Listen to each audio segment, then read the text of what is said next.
You are Locked On Aggies, your daily podcast on the Texas A&M Aggies. Part of the Locked On Podcast Network, your team every day.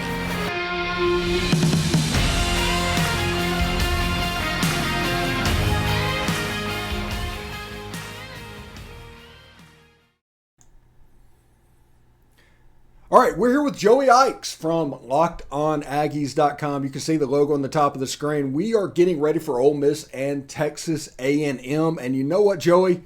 This game just got a little bit spicier, don't you think? Oh, yeah. You can always count on Lane to add a little bit of juice to the situation for sure. Yeah, you would think that juice wouldn't necessarily be needed in a game like this, but then Texas A&M has struggled this season, and people are legit wondering if they can make the Liberty Bowl right now. Ole Miss is down because they lost a game at LSU. Both fan bases are just down, and you just look at views on YouTube and you're like, okay, this needs something. Well, Lane Kiffin gave us jumper cables, and for those who don't know what happened, basically DJ Durkin came up in the Wednesday teleconference, and Lane Kiffin said, hey, we wanted to keep DJ. We got outbid for him, which is something that school does. And that is in reference to what went down in the spring about NIL. That when Jimbo called Lane a clown, all of that happened and is coming from there. Joey, do you think this is bulletin board material for Texas A&M, or are they kind of too far gone at this point?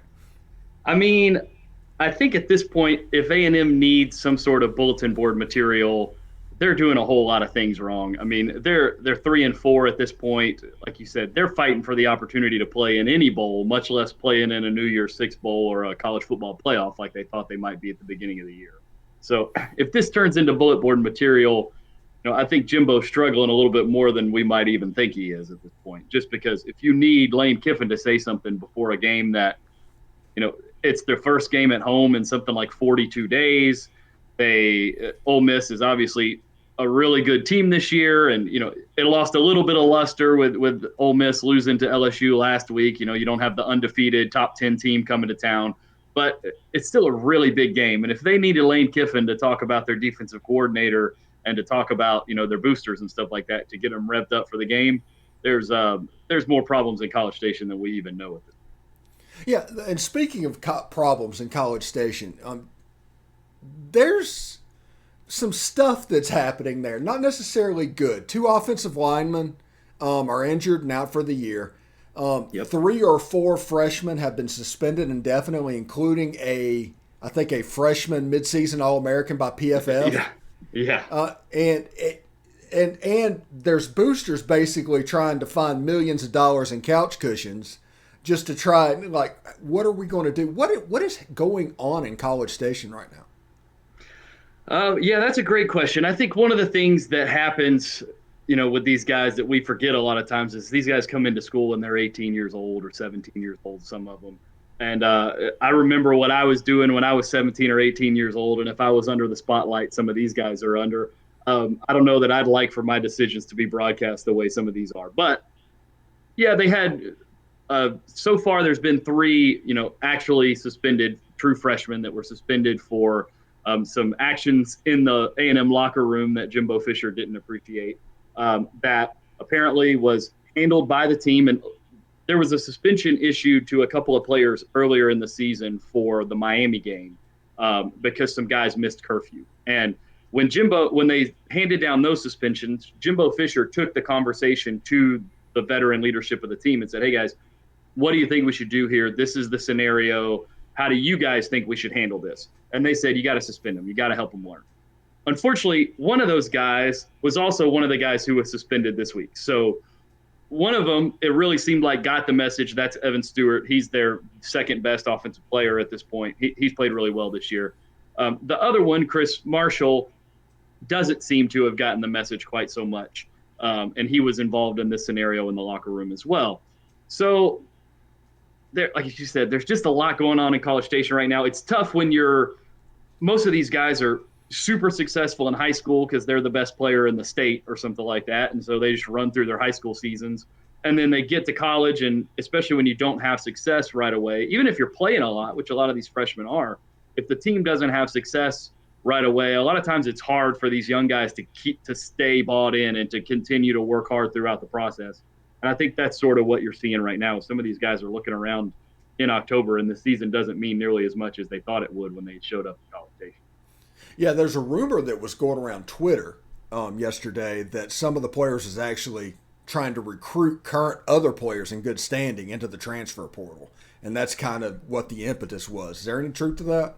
So the suspension that was handed down, the rumor that I heard, or the report that I heard, was that there was some substances involved in the locker room that should not be consumed in the locker room, and in Texas is illegal to consume anywhere. So that was the report or the rumor that I heard. You know, anytime a team struggles like this, you're going to start to hear these transfer portal sort of situations, especially, you know, A&M brought in what is considered the best recruiting class in the history of these recruiting rankings last year, and they haven't had the success on the field this year. So immediately with the open portal, everybody's going to say, oh, all these guys are going to transfer, whether that is or isn't the case. And so we have heard that there's a guy or two that are planning on sort of backing out for the rest of the year and entering the portal. But from what we've heard, at least at this point, there's not any sort of widespread exodus taking place to head to the portal and go visit the portal king in Lane Kiffin. Yeah. So we don't have to worry about a situation where Jimbo has lost the team in any way. Because I don't think so. Go ahead. Sorry. No, yeah, because from the outside looking in, it feels like everybody's kind of piling on at the moment. And you kind of wonder what's true and what's not true, you know, because there's so much on everything misinformation out there. So I'm just going to, yeah. Yeah, absolutely. I think it's one of those things that anytime, especially because, you know, in the first year where NIL was a big deal in recruiting, A&M pops the best recruiting class in the history of recruiting. And so we've heard since the spring the over-exaggerations of what was going on in NIL all across the country, and a lot of that directed towards A&M because of how well A&M did on the recruiting trail this year. And so when you see that team that does that, and you have this belief or these rumors going around about what they did in order to get that recruiting class, and it gets stoked throughout the whole summer and, you know, all the press conferences and all that kind of stuff. And then they get into the year and they don't have the success. A lot of people are really eager to jump on the grave of those teams and just bury them as deep as they can.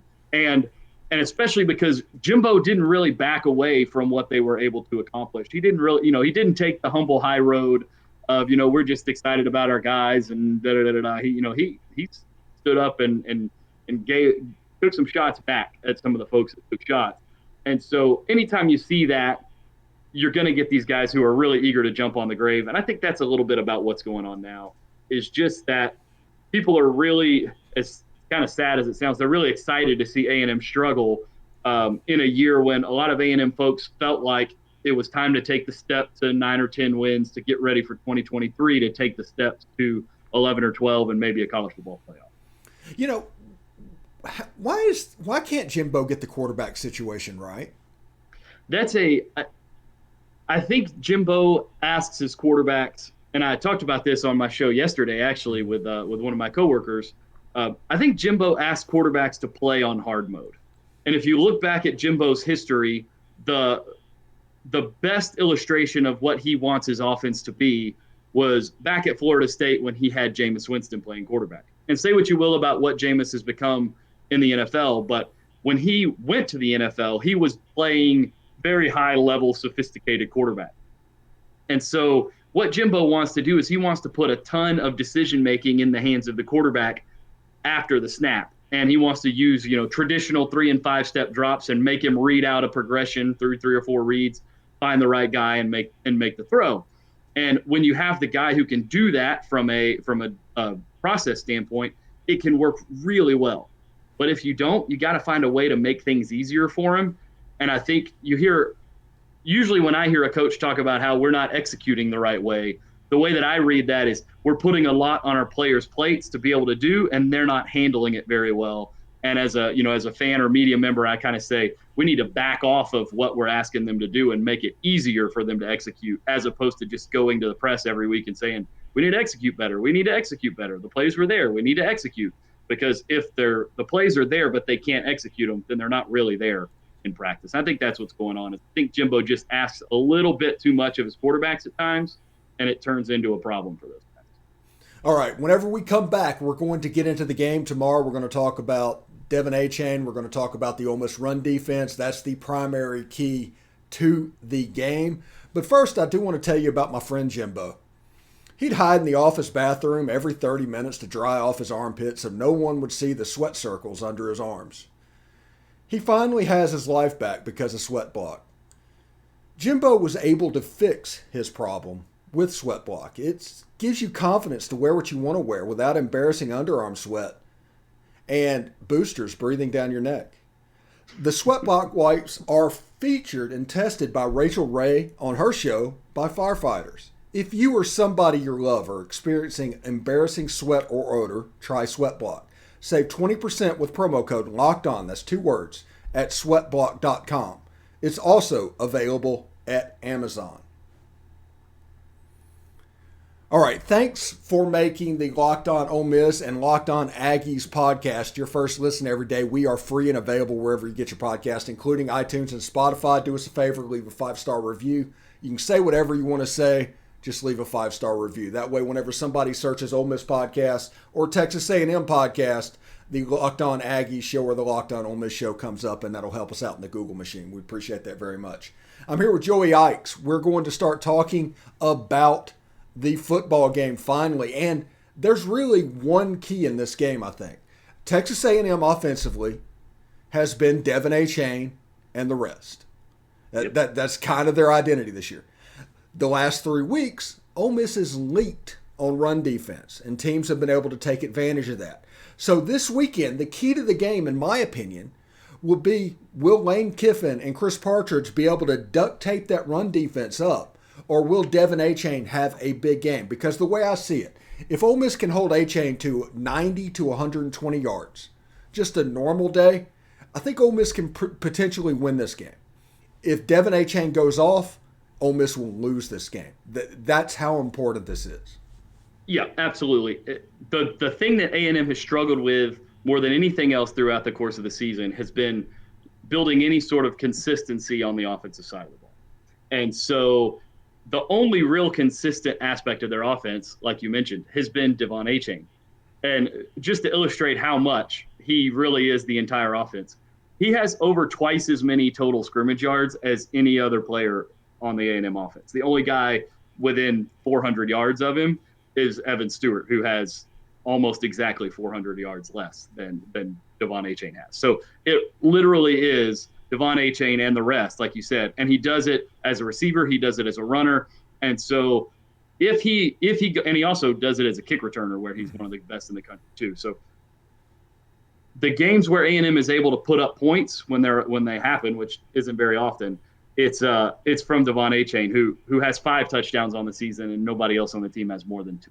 So it's the Devon Achane show. And if Ole Miss continues, like you said, to have trouble stopping the run, they will just keep going to him, and they will keep using him, and he will get a ton of touches, and he will break. He's an All-American level track sprinter there's been conversations about trying to seeing if he's going to try to pursue the Olympics in track in 2024, in addition to pursuing the NFL. So he's that kind of elite speed, but he's also extremely good change of direction, very good feel in space and in confined spaces, which he's not a big back, so you'd think he'd struggle a little bit in those tight spaces, but he does really well. So you're right. It's the Devon Achane show in terms of the A&M offense, because the passing game's just been abysmal for them.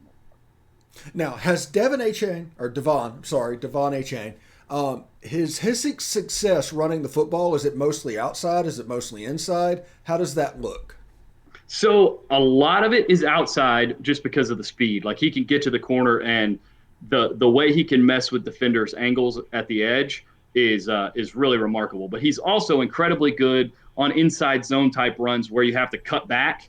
And if the offensive line creates a crease for him, that speed and acceleration pops inside just like it pops outside. And if he gets a lot of the runs A&M runs are sort of delayed inside zone draw type plays. And if it sets up right, he has the ability to pop it, and he pops a lot of big runs up the middle. But he's extremely dangerous, really in both ways. But you'll see it pops a little bit more when it's inside, but he's very consistent to the outside. Yeah, he's a good runner. And last year when Ole Miss beat Texas A&M, the comeback was led by Devon Achane.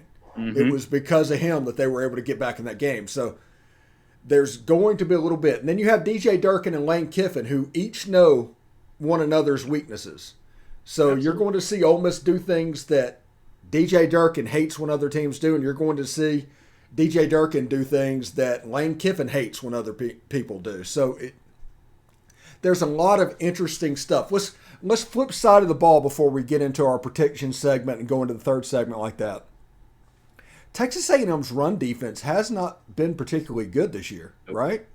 No, absolutely. And that's one of the things I was going to bring up here in just a second was it's almost the same conversation, flipped on both sides of the ball when each team has the ball, is that they haven't given up a ton of huge runs, but they've just been very consistent. They put a lot of teams in, 3rd and 2 every series or something like that, which means that's how Appalachian State beat them, is they just they were in 3rd and 2 every series and would run for 3 yards and convert and just held onto the ball forever because they were willing to take the 3 or 4 yard gain over and over and over and over again. And with the way Ole Miss has run the ball this year, it would not be shocking at all for me to see Mississippi Ole Miss have a lot of success running the ball downhill right at A&M. I will say A&M got their best defensive lineman, McKinley Jackson, back a couple of weeks ago against Alabama. Was his first game.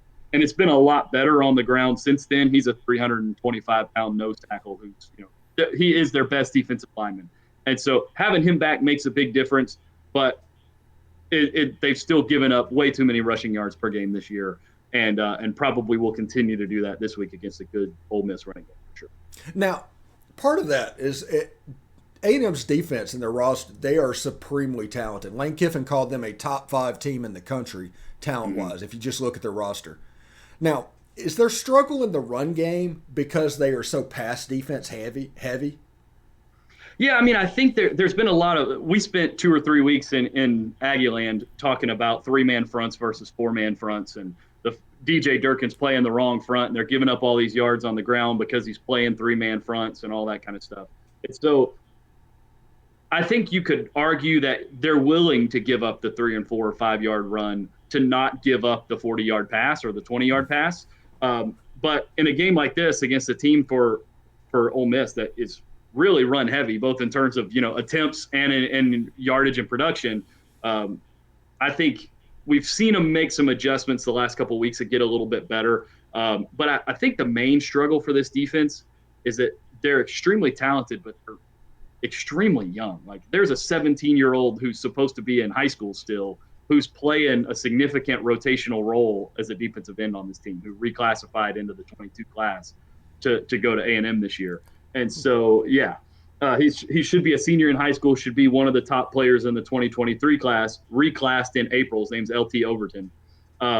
He reclassed into 2022 in like February or March and wound up at A&M in the fall. And I assumed when he signed up, he'd be sort of a red shirt, but he wanted to get on campus and he wouldn't play very much. And then he's played in every game and played meaningful snaps and all that kind of stuff. So it's pretty remarkable how young they are. And I think a lot of it comes down to that is these guys don't necessarily – a lot of them are still building up the college bodies to play against some of these grown men they're playing against in the this is kind of a joke, and I'm not talking trash at all. I'm not doing that a little bit. But I have a joke that I like to say, and I think you might get this better than most everybody else. But I say that Haynes King's throwing motion makes Tim Tebow look like Dan Marino. Yeah, and it's rough sometimes for sure. Yeah, it reminds me of an old-timey baseball pitcher. Yeah. Him throwing the football. It's bizarre. And so my question is, in the Alabama game, you had one play to go. A timing pass with his release is going to be difficult. Why was that play called? So what was said after the game was that was the same play that they called on a touchdown pass earlier, or on a touchdown pass earlier in the game that he threw to the other side of the concept where he threw to the 3-man side. but that something about that read told him that he needed to go to the single side over there, Evan Stewart, and he just didn't make a good pass. I don't think it was a great play call. I think you got to have – the thing I brought this up right after that game was that, like, if that play is your only play that you have for one play to go from the 2-yard line and get into the end zone, that's basically a 2-point conversion situation. You would assume that going into a game you'd have 2 or 3 2-yard goal line plays for 2-point conversions that you are absolutely in love with. And if that's one of them, that's a huge problem. And if they didn't have them, that might even be a bigger problem. Well, I think the main 2-point play was already used. That was that tight end throwback play that had the wide open receiver in the end zone earlier in the game. That I think if that was their druthers, they would have used that play in that situation, but they had already used it. So maybe they kind of shot absolutely. That bullet. Yeah. Yep. That's one of those things about you get in these games and you got to come back. So you shoot all your bullets and then you get to that last play and your clip's empty in terms of what you have left to use. It's just such a difficult situation playing Alabama. It doesn't matter how talented you are.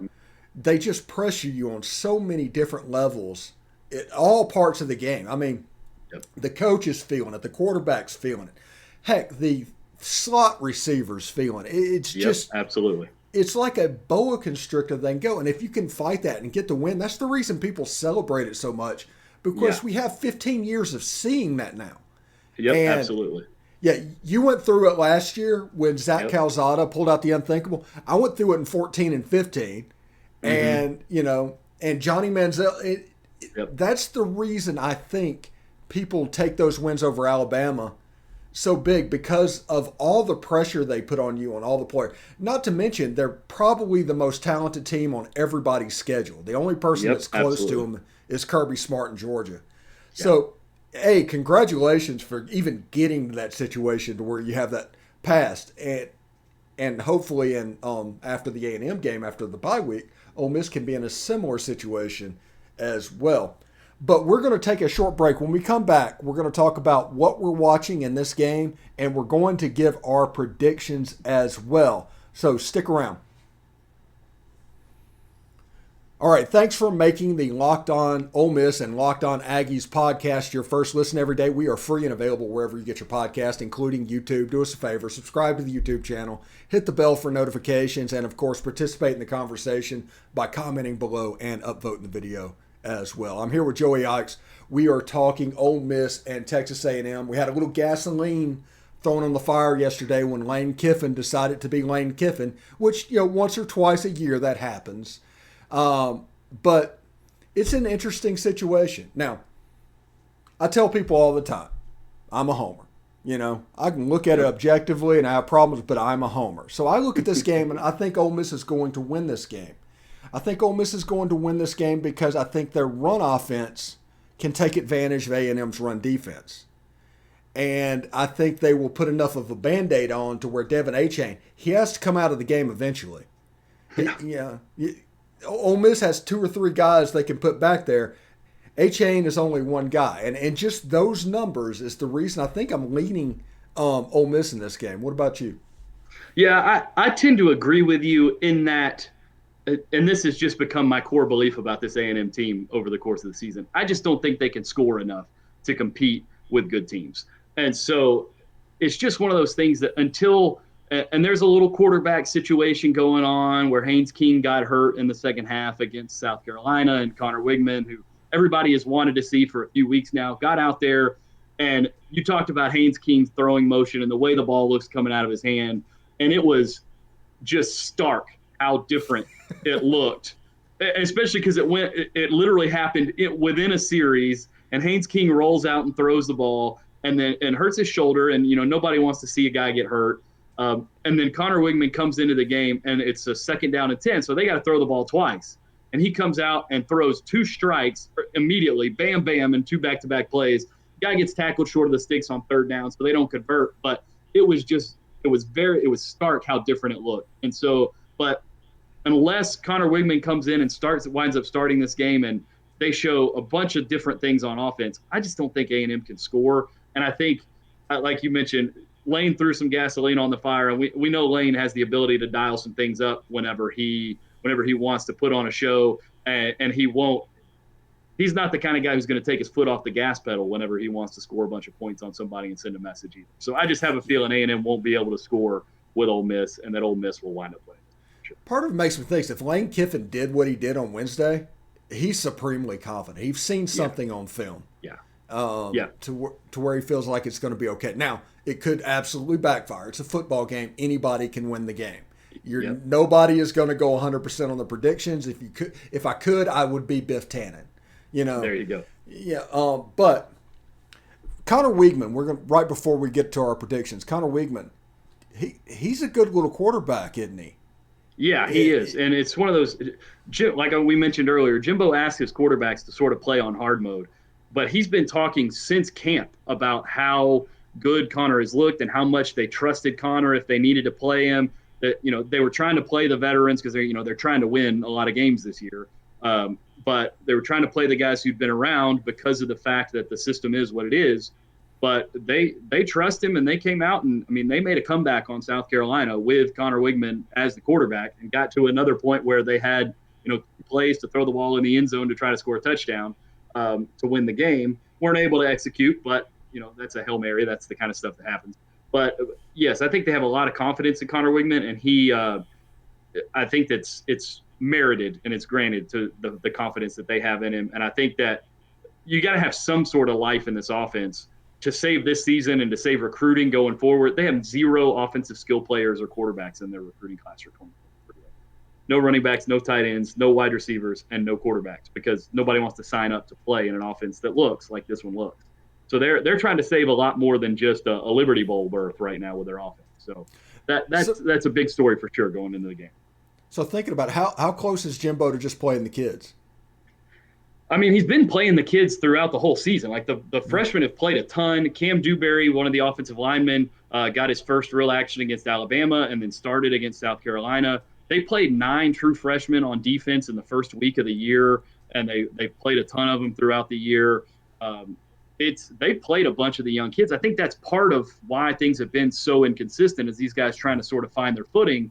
But I don't think he's far from putting Conner Weigman in there and saying, okay, we gotta put some stuff on tape for this year, and then hope we can roll into next year with an answer at quarterback instead of questions at quarterback like you've had for a couple. Yeah, and it's a situation on the other side of the field. If Ole Miss successfully runs the ball, which they have against several teams, they put up decent numbers. Let's say if they get up north of 260 yards in a game, A&M has no shot in this game. Yep, they will absolutely. Keep it going. Even best case scenario for A&M would look like the Ole Miss Auburn game. Right. So they're going to have to stack the box to try and take away the run. They're going to have to do that. DJ Durkin, we talked about what he does and how he does it and being really careful about the pass. Well, this is a game where he's probably not going to be careful about the pass. He's not going to be able to do that, right?